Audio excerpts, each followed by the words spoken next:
عسى الله أن يجعل بينكم وبين الذين عاديتم منهم مودة والله قدير والله غفور رحيم. لا ينهاكم الله عن الذين لم يقاتلوكم في الدين ولم يخرجوكم من دياركم أن تبروهم وتقسطوا إليهم إن الله يحب المقسطين. إنما ينهاكم الله عن الذين قاتلوكم في الدين وأخرجوكم من دياركم وظاهروا على إخراجكم أن تولوهم ومن يتولهم فأولئك هم الظالمون. يا أيها الذين آمنوا إذا جاءكم المؤمنات مهاجرات فامتحنوهن الله أعلم بإيمانهن فإن علمتموهن مؤمنات فلا ترجعوهن إلى الكفار لا هن حل لهم ولا هم يحلون لهم وآتوهم ما أنفقوا ولا جناح عليكم أن تنكحوهن إذا آتيتموهن أجورهن ولا تمسكوا بعصم الكوافر واسألوا ما أنفقتم وليسألوا ما أنفقوا ذلكم حكم الله يحكم بينكم والله عليم حكيم. وإن فاتكم شيء من أزواجكم إلى الكفار فعاقبتم فآتوا الذين ذهبت أزواجهم مثل ما أنفقوا واتقوا الله الذي أنتم به مؤمنون.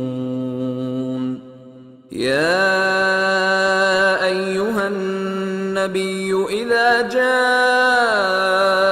المؤمنات يبايعنك على ألا يشركن بالله شيئا ولا يسرقن ولا يزنين ولا يقتلن أولادهن ولا يأتين ببهتان يفترينه بين أيديهن وأرجلهن ولا يعصينك في معروف فبايعهن واستغفر لهن الله إن الله غفور رحيم.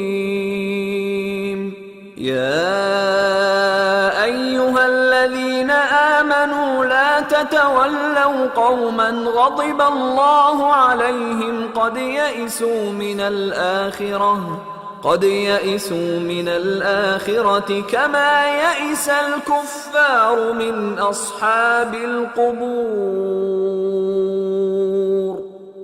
अजब नहीं कि अल्लाह तुम में और उन लोगों में जिनसे तुम दुश्मनी रखते हो दोस्ती पैदा कर दे और अल्लाह कादिर है और अल्लाह बख्शने वाला है, मेहरबान है। जिन लोगों ने तुमसे दीन के बारे में जंग नहीं की और न तुमको तुम्हारे घरों से निकाला, उनके साथ भलाई और इंसाफ का सुलूक करने से अल्लाह तुमको मना नहीं करता। अल्लाह तो इंसाफ करने वालों को दोस्त रखता है। अल्लाह उन्हीं लोगों के साथ तुमको दोस्ती करने से मना करता है जिन्होंने तुमसे दीन के बारे में लड़ाई की और तुमको तुम्हारे घरों से निकाला और तुम्हारे निकालने में औरों की मदद की। तो जो लोग ऐसों से दोस्ती करेंगे वही जालिम हैं। मोमिनो, जब तुम्हारे पास मोमिन औरतें वतन छोड़कर आएं तो उनकी आजमाइश कर लो اور اللہ تو ان کے ایمان کو خوب جانتا ہے. سو اگر تم کو معلوم ہو کہ وہ مومن ہیں تو ان کو کفار کے پاس واپس نہ بھیجو کہ نہ یہ ان کو حلال ہیں اور نہ وہ ان کو حلال ہیں، اور جو کچھ انہوں نے ان پر خرچ کیا ہو وہ ان کو دے دو. اور تم پر کچھ گناہ نہیں کہ ان عورتوں کو مہر دے کر ان سے نکاح کر لو، اور کافر عورتوں کے ساتھ تعلقات نکاح باقی نہ رکھو، یعنی انہیں کفار کو واپس دے دو، اور جو کچھ تم نے ان پر خرچ کیا ہو تم ان سے طلب کر لو، اور جو کچھ انہوں نے اپنی عورتوں پر خرچ کیا ہو وہ تم سے طلب کر لیں.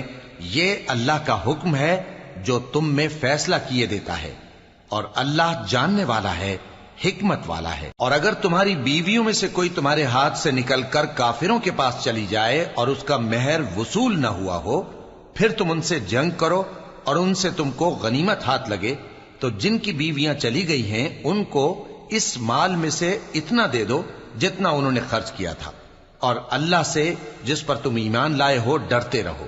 اے پیغمبر صلی اللہ علیہ وآلہ وسلم، جب تمہارے پاس مومن عورتیں اس بات پر بیعت کرنے کو آئیں کہ نہ تو اللہ کے ساتھ شرک کریں گی، نہ چوری کریں گی، نہ بدکاری کریں گی، نہ اپنی اولاد کو قتل کریں گی، نہ اپنے ہاتھ پاؤں کے درمیان کوئی بہتان باندھ لائیں گی، اور نہ نیک کاموں میں تمہاری نافرمانی کریں گی، تو ان سے بیعت لے لو اور ان کے لیے اللہ سے بخشش مانگو.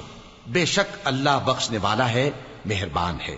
مومنوں، ان لوگوں سے جن پر اللہ غصے ہوا ہے دوستی نہ کرو، کیونکہ جس طرح کافروں کو مردوں کے جی اٹھنے کی امید نہیں، اسی طرح ان لوگوں کو بھی آخرت کے آنے کی امید نہیں.